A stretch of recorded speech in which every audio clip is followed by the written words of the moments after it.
밤하늘을 올려다볼 때마다 우리는 종종 생각에 잠기곤 하죠. 저 무한한 공간 속에서 과연 우리만이 유일한 생명체일까요? 이 광활한 우주에 홀로 존재한다는 것은 어떤 의미일까요? 인류는 아주 오래전부터 이 근원적인 질문을 품어왔습니다. 고대 문명인들이 밤하늘의 별자리를 보며 신화를 만들고 우주의 질서를 탐구했던 순간부터 우리는 늘 미지의 존재에 대한 호기심과 경외심을 함께 느껴왔죠. 단순히 상상력의 영역에 머물렀던 이 질문은 시간이 흐르면서 인류의 과학과 철학을 발전시키는 거대한 동력이 되어주었습니다. 우리가 오늘 함께 떠날 여정은 바로 이 질문, 우리는 우주의 혼자인가? 라는 물음에서 출발합니다. 인류가 이 오랜 수수께끼를 풀기 위해 어떤 지적 탐험을 이어왔는지, 그 과정에서 어떤 놀라운 과학적 발견들을 마주하게 되었는지, 그리고 우리의 상상을 훨씬 뛰어넘는 다중우주라는 개념이 생명의 가능성을 어떻게 무한대로 확장시키는지, 그 흥미진진한 이야기를 지금부터 함께 따라가 보시죠. 이 여정의 끝에서 우리는 우주 속에서 우리 자신을 새롭게 이해하게 될지도 모릅니다. 인류의 발자취를 되짚어보면 우주 속 생명체에 대한 궁금증은 늘 우리의 지적 호기심을 자극해왔습니다. 고대의 현자들은 하늘의 별들이 단순한 빛이 아니라 어쩌면 다른 세상일지도 모른다고 상상했죠. 갈릴레오 갈릴레이가 망원경으로 달의 표면과 목성의 위성을 관측하며 우주의 모습을 새롭게 그려냈을 때 인간의 시야는 지구를 넘어 처음으로 확장되기 시작했습니다. 그리고 현대에 이르러 우리는 더 이상 단순히 올려다보는 것을 넘어 적극적으로 질문에 답을 찾아 나서기 시작했습니다. 그 첫 발걸음 중 하나가 바로 1960년대에 시작된 외계 지적 생명체 탐사, 즉 SETI, Search for Extraterrestrial Intelligence 프로젝트입니다. 인류는 거대한 전파망원경을 하늘로 향하게 하고 수십 년간 우주에서 날아오는 미세한 전파 신호들을 해독하려 노력해왔습니다. 마치 우주를 향해 거대한 길을 세우고 멀리 떨어진 누군가의 속삭임이라도 놓치지 않으려는 듯 말이죠. 이 프로젝트는 인류가 스스로의 존재를 넘어 다른 존재들과 소통하고자 하는 깊은 열망을 보여주는 상징적인 시도였습니다. 동시에 인류는 우주를 향해 직접 메시지를 보내기도 했습니다. 1977년 발사된 보이저 1호와 2호는 태양계를 넘어 미지의 심우주로 향하는 인류의 대담한 도전이었죠. 이 탐사선들에는 골든 레코드라는 특별한 메시지판이 실려 있었습니다.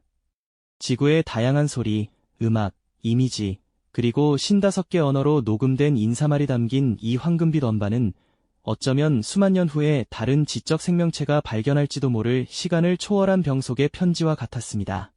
인류가 누구이며 어떤 문명을 가졌는지, 그리고 우리는 결코 고립된 존재가 아니라는 희망을 담아 우주에 보낸 우리의 자기소개서인 셈이죠. 이처럼 고대인의 상상에서부터 현대과학의 첨단 기술에 이르기까지 우리는 한결같이 우주 속 다른 생명의 존재 가능성에 대한 질문을 던져왔습니다.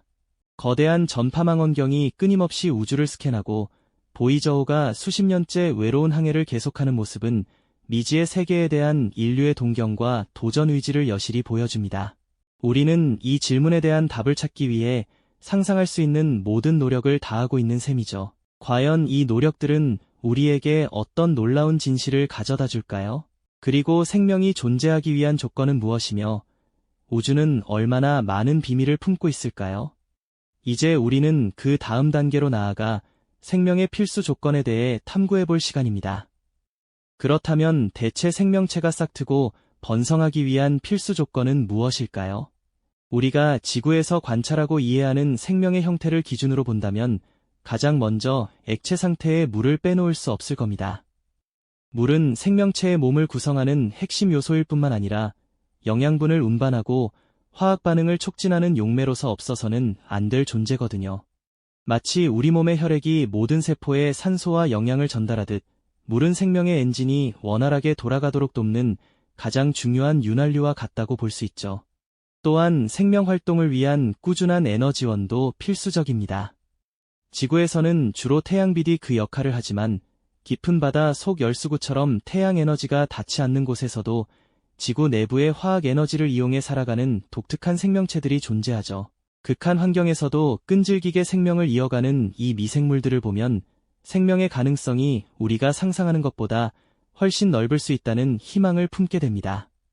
이처럼 물과 에너지 외에도 생명체를 구성하는 기본적인 재료가 되는 유기물, 즉 탄소 기반의 다양한 화합물들이 있어야 비로소 복잡한 생명 활동이 시작될 수 있다고 우리는 보고 있습니다.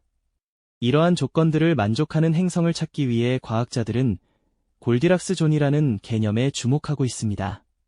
마치 동화 속 골디락스가 너무 뜨겁지도 차갑지도 않은 적당한 온도의 숲을 찾았듯이 행성도 중심별로부터 너무 가깝지도 멀지도 않은 딱 적당한 거리에 위치해야 한다는 의미죠.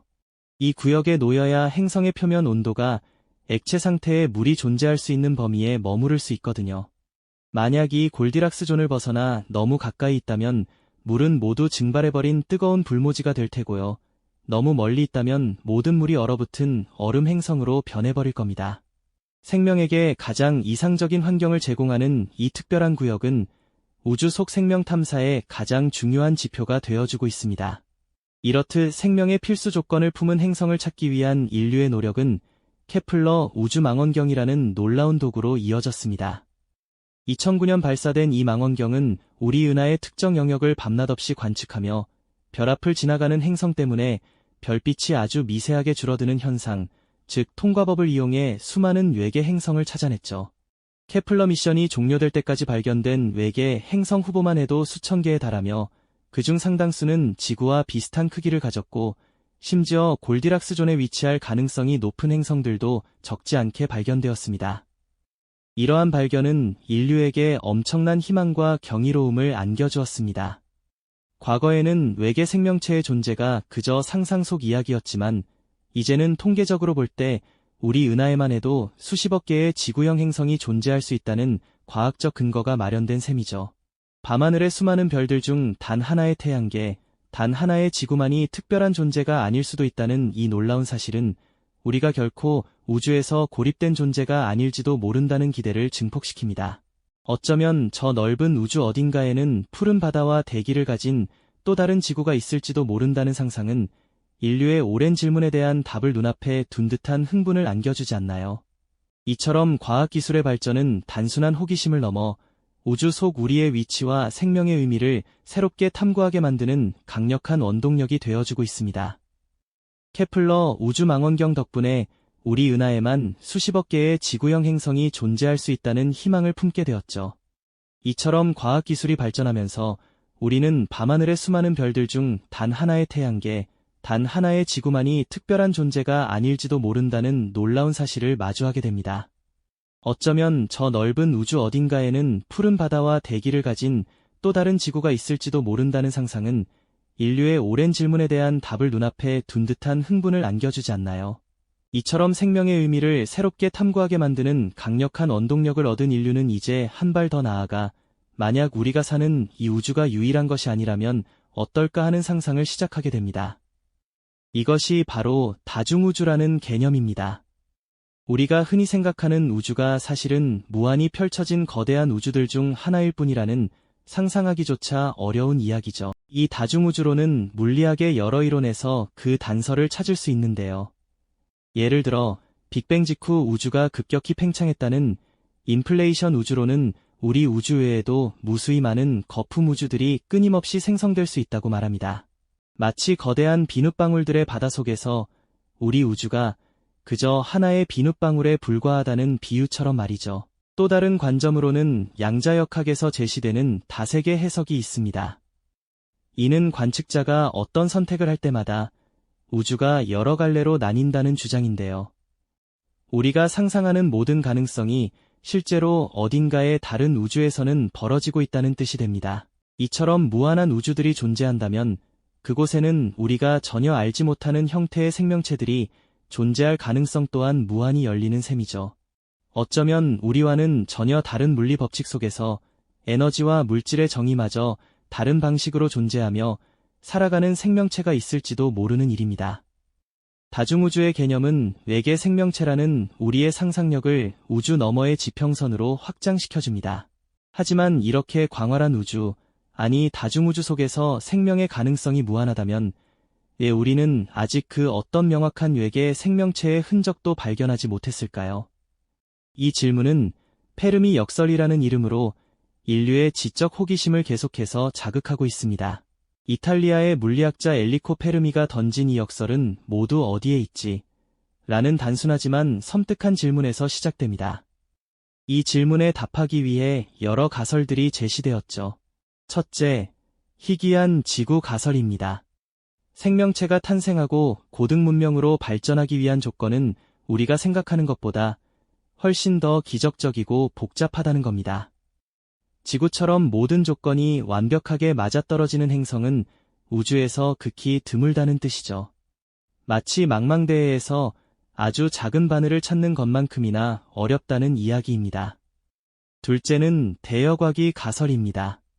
생명체가 문명으로 발전하는 과정에서 넘어서기 매우 어려운 거대한 장벽, 즉 대여과기가 존재한다는 설인데요.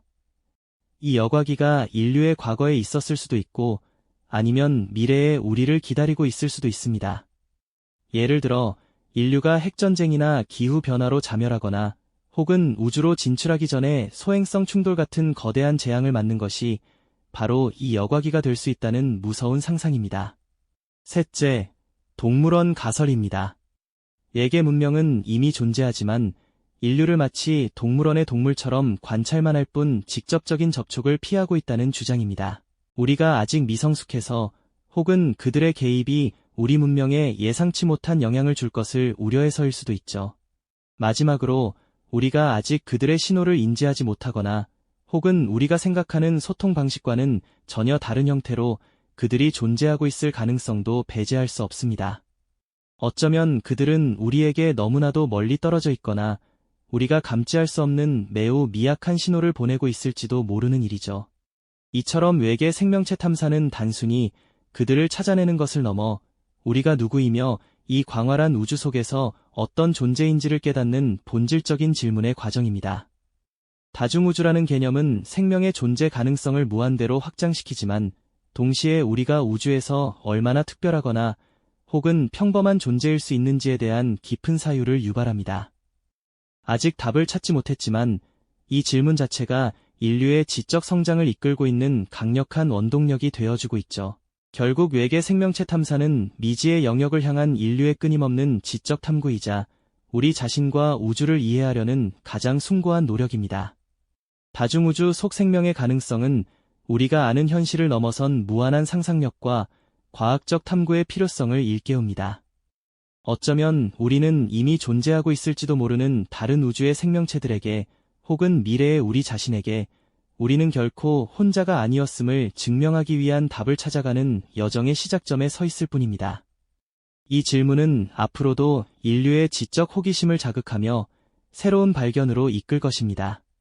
과연 우리는 언젠가 그 답을 찾아낼 수 있을까요? 이 영상이 도움이 되셨다면 좋아요와 구독 부탁드립니다. 여러분의 응원이 제게 큰 힘이 됩니다. 다음 영상에서도 더 유용한 정보를 공유하겠습니다. 감사합니다.